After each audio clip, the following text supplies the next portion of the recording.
Яг бодиттой 100-аа авсан 20,000 айл байгаа. Тэр бол ямар хэмжээний утааг энэ Улаанбаатарын агаараас зайлуулж байгаа вэ гэдгийг бол төсөөлөхөд их хялбар болох баг. 100 галж байгаа ирнэ утаа үнээр харагдахгүй байна. Тэгэхээр 20,000 зуух цаашлаад 70,000 зуух ингээд солигдох юм бол үнэхээр нийслэлийн утаа маань тодорхой хэмжээгээр буурах юм байна гэхэд иргэд итгэл үнэмшилтэй болоод энэ ажилд өөрсдөө хувь нэмрээ оруулаад шийдвэрээ гаргаад зуухаа солиод тэгээ хөрштөө шаардлага тавиад ингээ явчих юм бол өнөөдрийн арга хэмжээний бас нэг зорилго бүтлээ гэж бид нар үзнэ. Нийгмийн хариуцлагатай байгууллага Сэвэр агаар бэлэгдэгч MCS Group. Хувь хүн айлуудын одоо өөрсдийнх нь хариуцлага шүү дээ. Түүнээс одоо ингээд энэ утаа гарч яана гэдэг гудамжинд гаргаж хаяад байх юм бол эн чинь улам л доройтуулаад байна шүү дээ. Эн чинь өөрсдийнхөө хог бохирдлыг бид нар өөрснөө л янзлана шүү дээ. Түүнээс эн чинь голгоогийн энэ төр засгийнхын үржиж биднийг сэвэрчилж өгөх гэж энэ юмтай насалдаад байгаа хүн мэдээж шүү дээ. Готоолаа утааг уулгаж өөрснийхөө эрүүл мэндийг ер нь агаарынхаа бохирдлыг сайхан адилгаасаа л гэж одоо улсууд би хэлмээр байна одоо ер нь. Барилга, хотогчлтын асуудал дээр нэгэн хурдцтай, явцтай арга хэмжээ авах хэрэгтэй байх. За тэгээ мэдээж хүн болгоны ухамсар энд бас их хэрэгтэй. Одоо юуны өмнө утаа гаргаж байгаа тийм ээ хүмүүс бүгдээрээ сэтгэл нэгтэй, санаа нэгтэй энэ төсөлд оролцоосэй гэж би хүсэж байна, уриалж байна. Утаагүй Сэвэр агаарт байх бол хүн бүрийн хүсдэг бөгөөд хүн бүрт ёстой хэрэгтэй. Гэр хорооллыг багасгах нь ах зүг байх гэж бодож байна. Тэгээ нэгдүгээр гэр хорооллоо багасгавал хот маань ч гэсэн нэгдүгээр инх зэгцтэй өнгө үзэмжтэй харагдах байх. Тэгээ байгаль ч гэсэн амьтаа зүйл шүү дээ. Сүүлийн ердөө нэг 5-6 10-аад жилийн утааны асуудал яригдаад байна. Тэгэхээр ирэх 373 жилийн ойгоор бид утаагүй болсноо тэмдэглэхийг бид үнэхээр хүсэж байна. Өдрөлт маань санал бодлоо илэрхийлж байгаа нийслэлчүүдтэй, нийт одоо ард иргэдтэй бүгдэнд нь та бүхний одоо үдээ санал нэмэр утааг бууруулахад нэмэр хандив болно байхаа гэж итгэж байна. Ингээд та бүхэнд баярлалаа. Ингээд утаа зорилттой реалити нэвтрүүлэг маань нийслэлийн төв талбайгаас өнөөдрийн дугаар маань өндөрлж байна.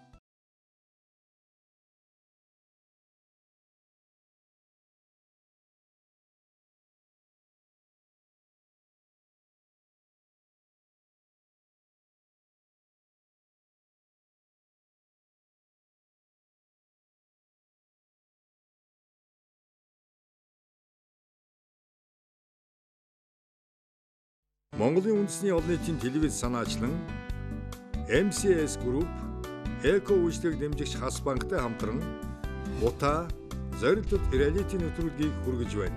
Нэвтрүүлгийн зөвлөх баг Монголын залуу эрдэмтдийн холбоо.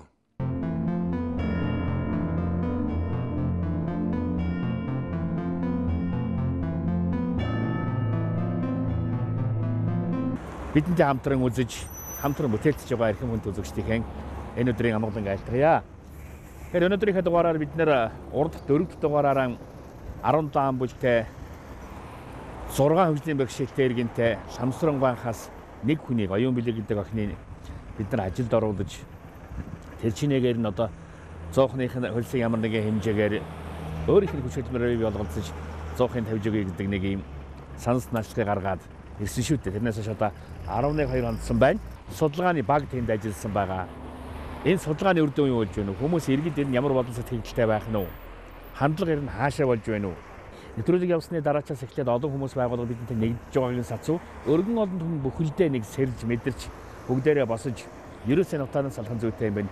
Энэ зоохыг тавих нь зөв юм байна гэдэг эрмэлзлэл, санаа, сэтэл, хүсэл бий болж эхэлсэн. Тэгээ маш олон хүмүүс одоо бидний цахим хаягаар энэ зоохыг яаж авах вэ? Ямар хөнгөлөлт байна вэ гэж асууж байна. Бид нар нэвтрүүлгээр хариулж байна. Тухайлан ирсэн хүмүүст нь бас зохиосных нь хариултыг өгч зөвлөгөө өгч байна л да. За энэ зүйлийг л үзэж та бүхэнд өнөөдөр бид нар тогтож үзүүлье гэсэн. За хөдлөх үү. Өнөөдөр би энэ гэр бүлийн хоёртой юу гэж санал болгомоор байна. Манай гэр цэг дээр нэг 7 хоног ажиллаач. Тий. Тэгээд бид нэр 100-ын төлбөрийг өмнөөс нь төлье. Дээрээс нь боломжтой бол нэмээд цалин өгье. Болвол цаашаага бид нар үргэлжлүүлээд ажиллуулъя гэдэг санал тавьж байна өнөөдөр. Тэгэхээр имлэг нь 10 хоног ажиллаж уу? Хэд хоног ажиллаж? 10 хоног ажиллаж. Ажилдаа хэр гарш уу? Ажиггүй сайхан байна уу? Гайгүй тэгээд чадах чинийгээр л ярьж хэллээ. Ер нь ажилдаа төрөлтэй байх юм гэртээ сууж ирснээс. Юу сайхан байна? Гэртээ байгаад ингэ суугаад яг ажил хийгээд хөө амт олон тоног байх чинь гоё л. Ажил хийгийг удасны жилхүү нэг тоног гоё байсан.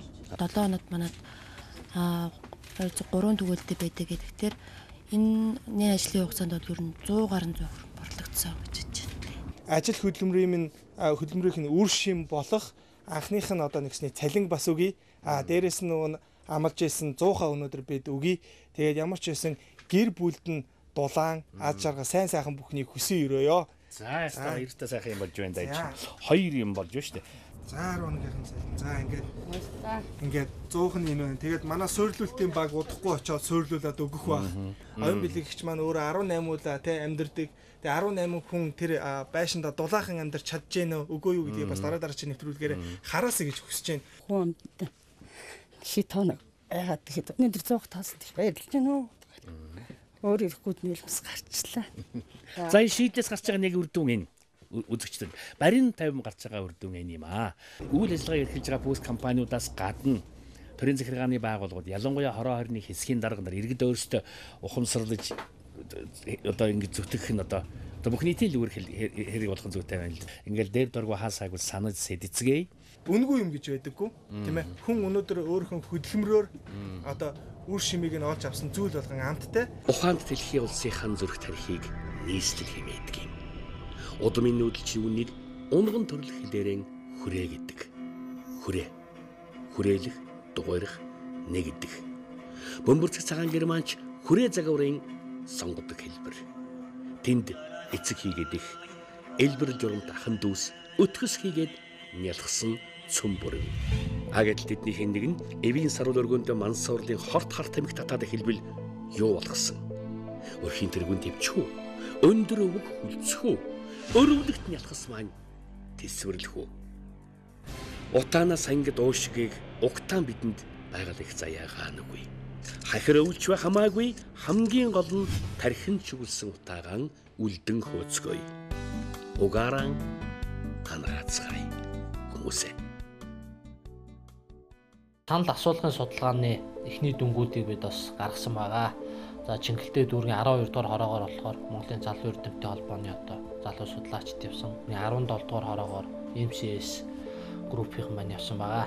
За тэгээд Чингэлтэй дүүргийн 12 дугаар хороонд гэхэд бид нийт 130 одоо өрхөөр бол орж одоо судалгааны материал авч одоо үйл ажиллагаатай танилцуулсан байгаа. Нийт одоо судалгаанд оролцсон хүмүүсийн 50% нь одоо гэрт амьдардаг байхад 50% нь болохоор байшинд амьдардаг. Авсулаа намагсан нийт өрх юм бол 106 нь бол одоо ердийн одоо зуухта 12 айл бол одоо сайжруулсан нөгөө зуухт хамрагцсан айл байсан. За 5 айл бол цахилгаанаар халдаг. За 1 айл бас хийн түлшээр халдаг айл бас таарлаж байсан. Ийм өрмөц одоо юунууд бол ажиглагдж байсан. Агаарын бохирдлоос шалтгаалсан эдийн засаг, эрүүл мэндийн хохирол учирж гэнэ үү гэсэн асуултанд бол ихэнх хүмүүс бол одоо хохирол учирж байна гэж хариулсан байвал 10 гаруй өрх бол мэдэхгүй гэж хариулсан байна л да. Энэ мэдэхгүй гэдэг маань нөгөө бидний нөгөө хэлээд яриад байгаа нөгөө тархинд утаагийн хөөн гэдэг зүйл ажиглагдж байгаа шүү байна.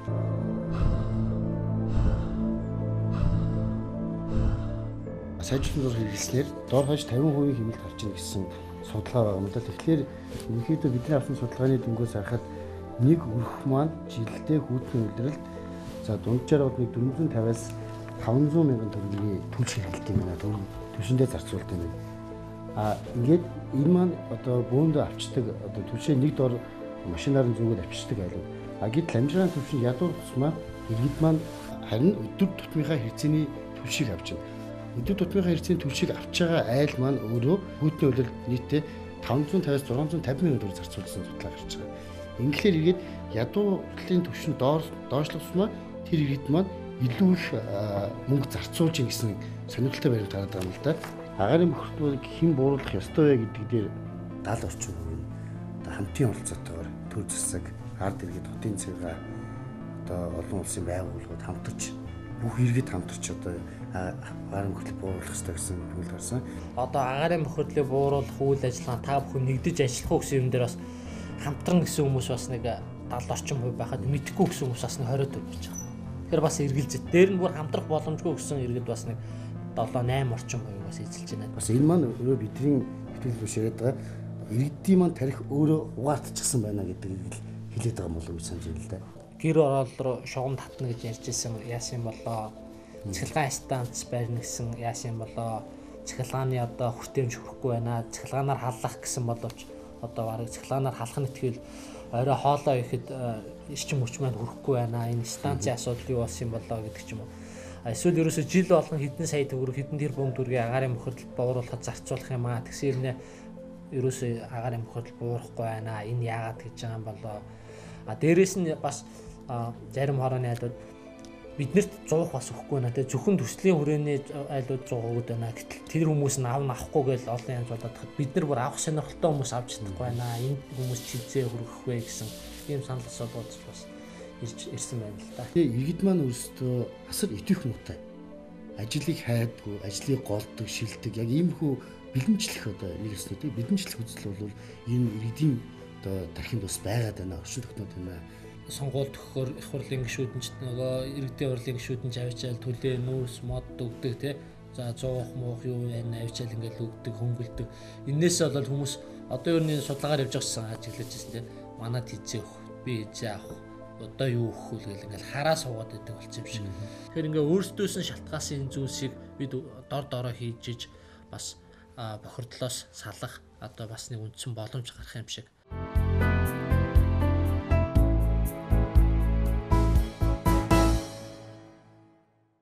За удамжинд очиод мод тарихаа болий тийм одоо би энэ тэр нийтийн юмд очиж мод тарихгүй гэж одоо хэрвээ хүн боддог бол өөрийнхөө хашаагаа тойруулаад хашаа дотроо одоо зай байхгүй одоо энэ юм алгал ядаж нойлоо тойруулаад нэг 3 ширхэг хайлаас ч юм уу тийм ээ улаас хурдан урчдаг нэг юм одоо ингэж тарьцдаг бол яаж л одоо хашаан дотор чин дээр нойлынх нь өндөр нь гарахгүй тэндээс тэгдэж байгаа бозоод энэ шингээдэг ч байд юм уу тийм ээ ямар нэгэн байдлаар тэнд бол нөлөө үзүүлнэ ногоон байгууламж бол жишээ нь одоо нэг яндан гасгаж байгаа утааг тийм ээ 10 дахин 20 дахин илүү багасгсан их хэмжээний хүчил төрөгчийг ялгаруулсан нэг л га талбаагаас ихэд бол одоо өчнөө 100 200 300 хүний амьсгалаагарыг цагт амьсгалаагарыг гаргах юм хүчин чадалтай байглаасаа одоо хэдэн зуун жилээр амьдрээд ирсэн юм систем шүү дээ. Тэгэхээр энийг л одоо хамгаалах арга тутааг багасгаснаар бол энэ ногоон байгууламжийн хэмжээ нэмэгдэнэ. Өөрийнх нь амьдрах чадвар нэмэгдэж байгаа учраас хортуудад тэмцэх чадамж нь бас нэмэгдэх ийм л учиртай юм байна. Агаарт байгаа агаарын бохирдол гэдэг маань бол хэдэн сарын турш 12 1 2 3 цагаад ингээд өвлийн удирдал голдуу агаарт бохирдол бий болдог шүү дээ. Хөрсөнд байгаа бохирдол бол хэдэн 10 жил магадгүй одоо тэрнээс урт хадгалагддаг тэнд нөөцлөгддөг микробиологийн одоо бохирдлууд байгаа. Улаанбаатар хот чинь одоо би сонин дээр үзсэн 220 гаруй мянган ил бизнес газар байдаг юм байна шүү дээ. Бүрэн бис тооцоогоор зөвхөн хот дотроо энэ хотын орчмын зурсангуудыг тооцохгүйгээр 220 мянган одоо бизнес газар чи бас л их хэмжээний багтуулагч их үүсэр болдог. Нөгөө талаараа бас хот дотор ил задга хог хайдаг. Тэр нь одоо бас хөрсийг бохирдуулна. Дутуу шатсан нүүрсний нурам үнстэй хамт чинь бас цасаг идэвхт байцс ялгарч байгаа шүү дээ. Тэр стандартаар одоо байж болох хэмжээгээд нэг хэдэн би тоо гаргасан. Энээс л дээшээгээ ихтэх юм бол одоо нэг хүлц хэмжээний энэ зааг байхгүй хортой аюултай. Тэрнээс доош байх юм бол аюул байхтай гэсэн тийм хэдэн тоо биш шүү. Тэгээ одоо зарим элементүүд нийт хотын нийт талбайгаар биш шүү дээ. Зарим тодорхой цэгүүдээр бол тэр одоо хүлц хэмжээ байж болох хэмжээ маань их болцсон. 5 дахин 10 дахин зарим газар бүр 100 дахин ч байдаг юм. Улаанбаатар хот маань агаарын бохирдол одоо ихтэй гэдгээр бол алдартай болоод байна. Ялангуяа тэр дундаа тоосон цэрийн бохирдлоороо дэлхийд нэгдүгээрт орж байна. Тоосон цэрийн бохирдол. Тэрийн тоосон цэрийн бохирдол Улаанбаатарт их байгаа олон шалтгаан байна л да. Энэний талаар та өөрийн одоо хийж байгаа ажлын өрөөнд болон одоо биднэрт бас энэ талаар танилцуулаач. За тэгэхээр Улаанбаатар хотын хувьд болохоор агаарт тоосон цэрийн хэмжээ ялангуяа жил болгоны нэг 3 4 5 сард бол нэлээд нэмэгдэг. За үүний гол шалтгаан нь бол тоосон цэр үүсэх хэд хэдэн их үүсвэр дотроос За тэр нүцгэн газраас одоо салхиар босох одоо тоосон зэрэг хэмжээ бол нийт одоо агаар тоосон зэрэг хэмжээгээр 100% гэж үзэх юм бол за тэрийн 50% нийцэлж байдаг. За энэ ингэж үүсэх гол шалтгаан одоо тухайн за газартаа ургамлан бүрхөвч одоо үгүй болсон. За дээрээс нь одоо модны навчиг одоо шүүрдэж одоо шатаасанс болж үүсдэг гэж бид нар үзэж байгаа. Ингэж одоо агаар тоосон зэрэг хэмжээд нэмэгдсээр одоо хүний эрүүл мэндэд тийм ээ. За ялангуяа одоо харшлын өвчлөл нэлээд нэмэгдэнэ. За хөрсний одоо үржилшин одоо бас буурдаг тал бий. За дээрээс нь одоо ялангуяа одоо хотод амьдарч байгаа хүмүүсийн одоо амьсгалын замын өвчлөл хамгийн ихээр одоо нэмэгдэх сөрөг үр дагавартай байдаг. Гэтэл одоо үүнээс бид нар хамгаалах за үүнийг одоо эдийн засаг болон экологийн хувьд ач холбогдолтойгоор шийдэх боломж байныг бидний хамгийн ойрын жишээ болох модны навч бол хамгийн боломжтой арга замууд үнийг. За жишээ нь одоо бид нар энэ зураг авч байгаа газар жишээ нь модны навч одоо ургамал хөрс одоо хагдраад унтсан энийг одоо шүүрдээгүй яг энэ чигээр нь хадгалсан байна тийм ээ. За жишээ нь энд одоо салхиар одоо эндээс одоо ямар нэгэн тоос болон ямар нэг хэмжээр одоо босохгүй. За хүчтэйхэн үлээхэд хүртэл одоо тоос босохгүй шүү дээ тийм ээ. Энэ бол маш ойлгомжтой. Хөрс нь харьцангуй чийгтэй байна тийм үү энд. Гэтэл одоо модны навчийн шүүрт ч гэсэн цэвэрлэгдсэн одоо хотын гудамжууд очих юм бол ямар ч одоо чийггүй хуурай байгааг нь харагдж байна. За тэгээ энэс жоохон аваад үлээхэд одоо асар ингээд шороо тос босох нь ойлгомжтой. Тэгэхээр энийг ингэх одоо шаардлага байгаа мó тийм ээ? Ингэж одоо шүүрдэх шаардлага байгаа мó гэдэг бас манай шийдвэр гаргадаг нөхдүүд юм уу. За төгсгөлтэй кампани бодох хэрэгтэй л дээ. Эхний навчийг шүүртгүүгээр хадгалахын ач холбогдол нь хөрсөндөө нэг үржил шимийг өгнө. За хөрсөндөө үржил шим энэ чинь бол байгалийн бордоо гэсэн үг шүү дээ. За хөрс маань үржил шимтэй болсноор хотын ногоон байгууламж хотод ургаж байгаа ургамлан бүрхэмжийн хэмжээ нэмэх боломжтой. За Улаанбаатар хотоос ер нь өдөрт хичнээн хэмжээний навч одоо ийм ногоон юу ачиж байна. Хог аягдлын.